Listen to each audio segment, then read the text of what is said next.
नमस्कार, गौरी पूजा शिस्त चॅनलमध्ये आपले सर्वांचे मनापासून स्वागत. तर आता उन्हाळा चालू आहे ना, उन्हाळी वाळवणाचे पदार्थ केले जातात. तर आज आपण मुगाच्या डाळीचे सांडगे किंवा वडे देखील म्हणतो. तर अशा पद्धतीने आज वडे आपण करणार आहोत. खूप छान होतात. मुगाच्या डाळीचे सांडगे बनवण्यासाठी ना, तर इथे मी 1 किलो मुगाची डाळ घेतलेली आहे. स्वच्छ निवडून घेतलेली आहे. 2 ते 3 पाण्याने स्वच्छ अशी धुवून घ्यायची आहे. सुरुवातीचं पाणी टाकून द्यायचं आहे.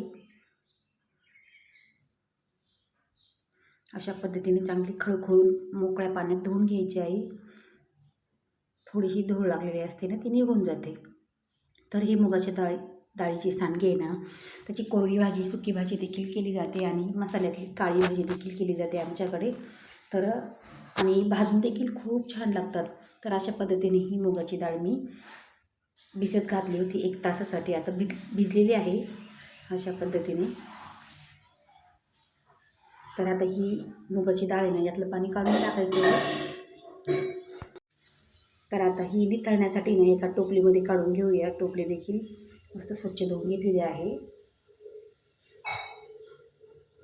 आणि पाणी निथळण्यासाठी ठेवून देऊया. जेव्हा त्याचं पाणी निथळून होतं आहे ना, तोपर्यंत आपण आहे ना मसाल्याची तयारी करून घेऊया.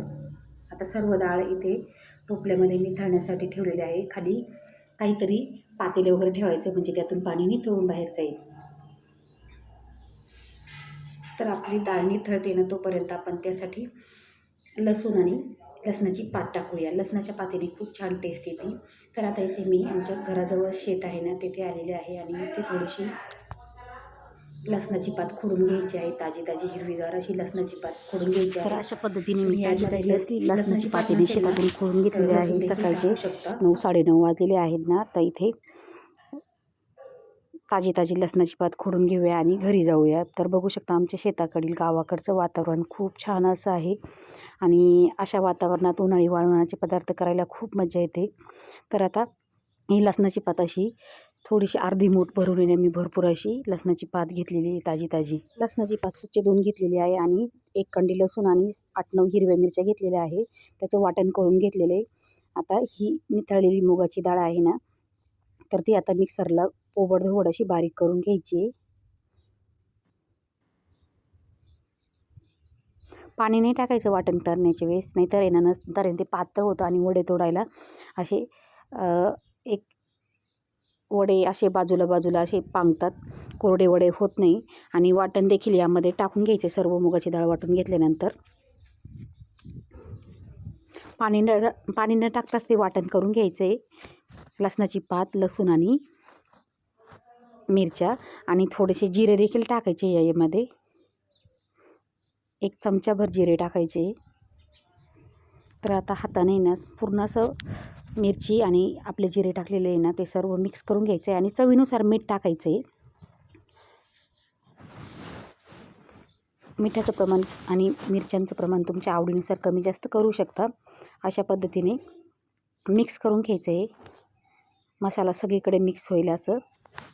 आता हे मिश्रण आहे ना आपलं वडे तोडण्यासाठी तयार झालेलं आहे. आता घरावरती ना जाऊन उन्हामध्येच थोडंसं, सकाळी ऊन कमी असतं ना, तर कागद आथरलेला आहे मी त्यावर. आणि तुम्ही इथे कापड देखील बाजीवर, पलंगावर देखील टाकू शकता. इथे घरावर आहे ना उन्हाळ्यात पटकन वाळलं जातं. अशा पद्धतीने ना वडे तोडून घ्यायचे. आणि वडे तोडण्यासाठी ना माझ्या मुलीने देखील सुट्टीच्या दिवशी खूप अशी मदत केली होती. त्यामुळे माझे लवकर काम आटोपले आणि सर्व सुट्टीच्या दिवशी केलं ना, तर मुली खूप आवडीने करतात हे.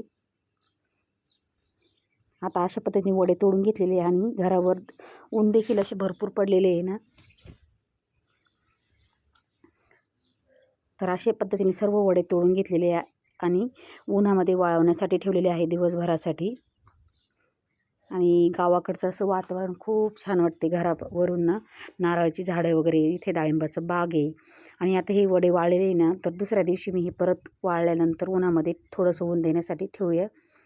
आणि हे वडे ना आपण वर्षभर वापरू शकतो साठवून. आणि तळून देखील खूप छान लागतात हे वडे.